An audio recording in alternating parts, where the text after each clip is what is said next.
ఎవడైనా 3 నెలలు 6 నెలలు ఈ ప్రభుత్వం ఉండదు అని గ్రామాలకు వచ్చే మా కార్యకర్తలు వాళ్ళని పట్టుకొని యాప చెట్టు కట్టేసి లాగుల తొండలిడ్చి కొడతారని చెప్పి నేను ఈ సందర్భంగా చెప్పదలుచుకున్నా. ఆ సన్నాసుడు అంటుండు ఎన్నికల కంటే ముందు రేవంత్ రెడ్డి పేరు చెప్తే 3 సీట్లు రాకపోతుండే అని. నేను ఇవాళ ఈ వేదిక మీద నుంచి ఆ సొల్లు వాగుడు వాగే కేటీఆర్కి నేను సవాలు విసురుతున్నా. బిడ్డ, ఇవాళ నేనే ముఖ్యమంత్రి, నేనే పిసిసి ప్రెసిడెంట్ను. రేపు రాబోయే పార్లమెంట్ ఎన్నికల్లో నేను సవాలు విసురుతున్నా. నీ చేతనైతే దమ్ముంటే నువ్వు మొగోడు అయితే ఈ తెలంగాణ రాష్ట్రంలో బిడ్డ ఒక్క సీటు గెలిచి చూపించు.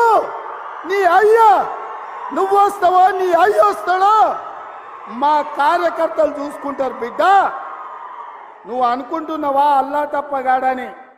అల్లా తప్పగాలం కాదు, అవులగాలలాక అయ్య పేరు చెప్పుకొని కుర్చీలో కూర్చోలేదు సన్నాసోడా.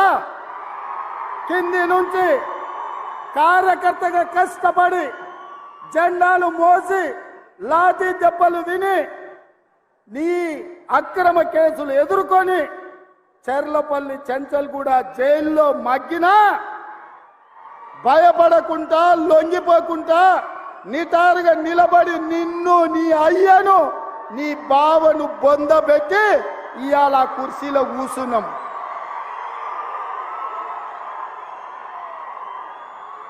ఈ కుర్చీ ఇనాం కింద వచ్చింది కాదు, ఈ కుర్చీ అయ్య పేరు చెప్తే వచ్చింది కాదు బిడ్డ. నల్లమల్ల అడవి నుంచి తొక్కుకుంటూ వచ్చి నీలాగటో నెత్తి మీద కాలు పెట్టి తొక్కి ఆ కుర్చీలో కూర్చోబెట్టిండు మా కార్యకర్తలు. ఇవాళ కుర్చీ ఉందంటే అది మా కార్యకర్తల త్యాగం. ఇవాళ కుర్చీ ఉందంటే మా కార్యకర్తల పోరాటం. ఈ కార్యకర్తలు వీళ్ళు నాకు అండగా నిలబడ్డంత కాలం, నన్ను భుజాల మీద మోసినంత కాలం, నువ్వు కాదు, నిన్ను పుట్టించిన నీ అయ్య కాదు, వాళ్ళ దేవుడు వచ్చినా ఈ కుర్చీని తాకలేరని నేను ఇవాళ చెప్పదలుచుకున్నా. ఇవాళ ఆయన మాట్లాడుతుండు మేము సోషల్ మీడియా ఉంటే మేము గెలిచేటోళ్ళమని. అరే సన్నాసోడా, ఉన్న టీవీలన్నీ సుట్టపొల్లవే కదరా.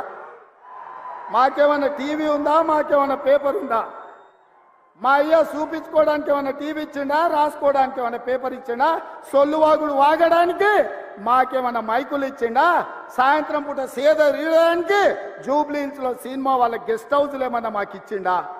ఏమిచ్చిండా? మా కార్యకర్తలు కష్టపడితే, మా కార్యకర్తలు నిలబడి కొట్లాడితే మాకు ఇవాళ ఈ అధికారం వచ్చింది. ఇవాళ నువ్వు చేసే తప్పుడు పనులు మా కార్యకర్తలు సోషల్ మీడియాలో పెట్టారు.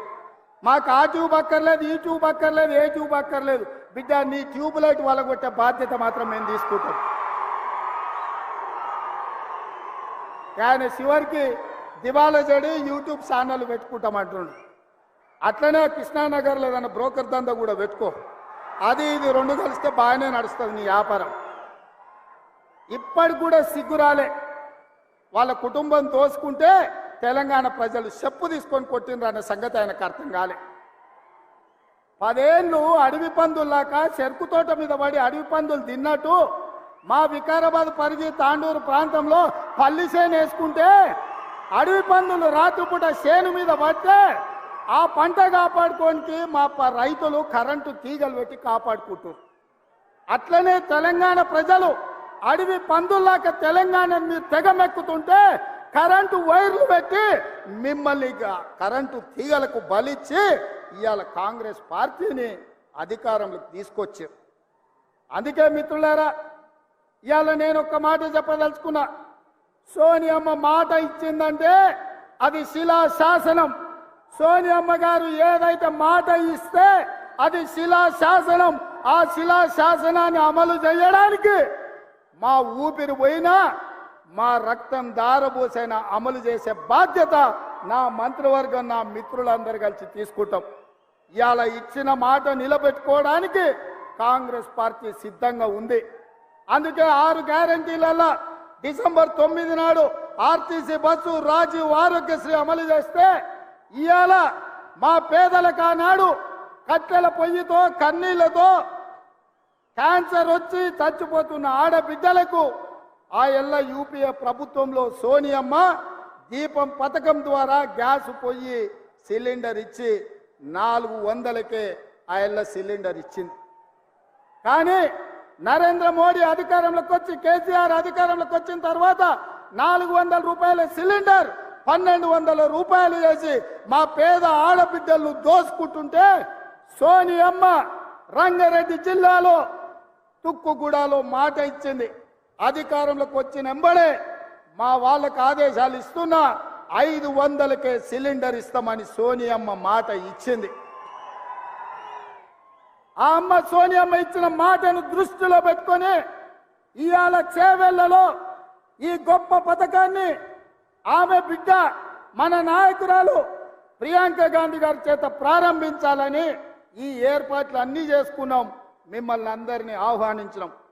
కానీ మహబూబ్ నగర్ జిల్లాలో శాసన మండలి ఎన్నికలుండి ఎన్నికల కోడ్ వచ్చి ఆ కార్యక్రమాన్ని చేవెళ్ళ ఈ వేదిక మీద చేసుకోలేక సచివాలయంలోనే ఈ రోజు 500 రూపాయలకు సిలిండర్ ఇచ్చే కార్యక్రమాన్ని ప్రారంభించి అదే విధంగా ప్రతి పేదవాడి ఇంట్లో వెలుగులు ఉండాలి, ఫ్యాన్ ఉండాలి, ఫ్రిడ్జ్ ఉండాలి, టీవీ ఉండాలి.